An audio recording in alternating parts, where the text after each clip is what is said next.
Incroyable, la voisine va encore me donner des trucs, donc on va aller voir ça ensemble. Elle est en train de déménager de son manoir. Rebonjour, je suis désolé, je pensais 14h, 14h30, j'avais mal compris. Bon, là je suis en train de me faire engueuler par la voisine parce que je suis arrivé un peu à la bourre, mais elle est quand même vachement sympa. Donc là on va direction son cabanon de jardin où elle a entreposé du carrelage depuis des années dont elle ne se sert pas et cette magnifique petite mosaïque. Donc j'ai tout chargé dans ma brouette, c'était super lourd à porter, du coup j'ai réparti dans 2 autres brouettes. Elle m'a donné de la vaseline pour lubrifier les outils.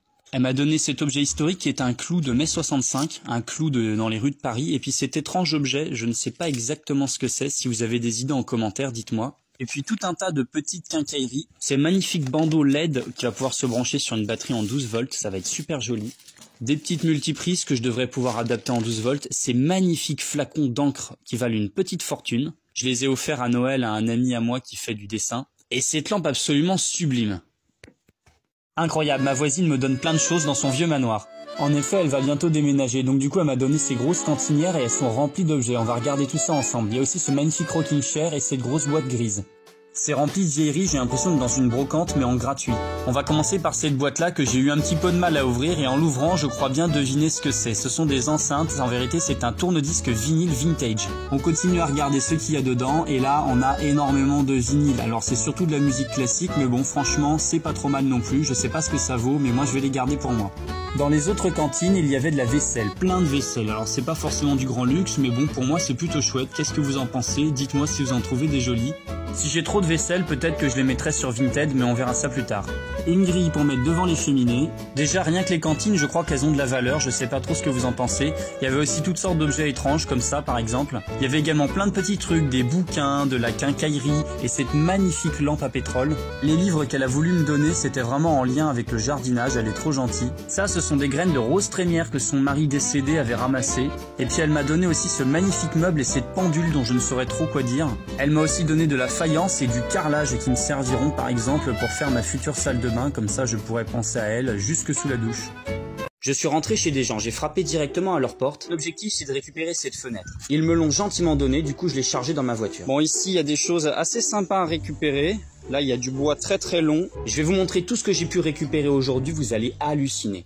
Heureusement, j'ai une galerie de toit avec des sangles parce que sinon je m'en sortirais vraiment pas. Et le Kangoo à ce niveau-là, c'est vraiment génial. Je suis vraiment pas sûr de ne pas perdre mon chargement sur la route. Regardez comment ça s'est soulevé au niveau de la galerie de toit. Bon ok, c'est du bois de palette, mais c'est déjà cool. Bon, le chargement est arrivé en entier. Je vais pouvoir stocker ça dans mon merveilleux endroit de stockage qui se trouve ici. Et voilà, c'est pas mal du tout. Regardez-moi ce beau bois. Alors c'est du bois de palette, donc c'est pas un truc très très solide, mais ça peut quand même servir à faire des choses à l'abri. Ça c'est des tuyaux que m'ont passé un abonné, et vraiment top, merci à lui d'ailleurs.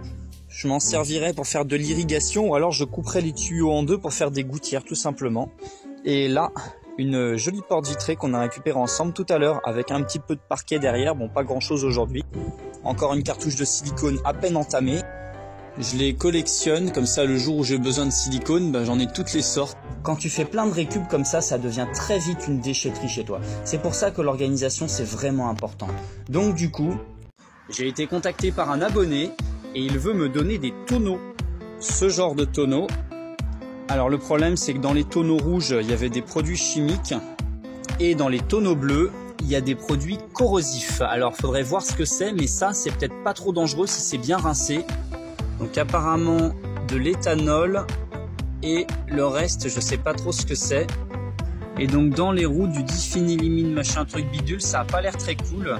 Bon si vous savez ce que c'est en commentaire, n'hésitez pas à me dire que je puisse savoir si je peux un jour mettre de l'eau dedans sans tout polluer. Ouais parce que moi je pense que je vais les utiliser pour mettre de l'eau de pluie, mais si je peux pas les laver correctement, c'est pas la peine. Alors finalement il avait également des tonneaux Daddy Blue, donc ça c'est génial parce que c'est pas du tout polluant comme produit, c'est de l'urée de porc. Une fois rincé, ça n'est donc pas du tout dangereux pour l'environnement. J'ai pu mettre seulement 4 tonneaux dans le coffre. Bon j'ai récupéré les tonneaux, je suis super content. Je pense que je vais pouvoir mettre de l'eau dans les tonneaux Daddy Blue.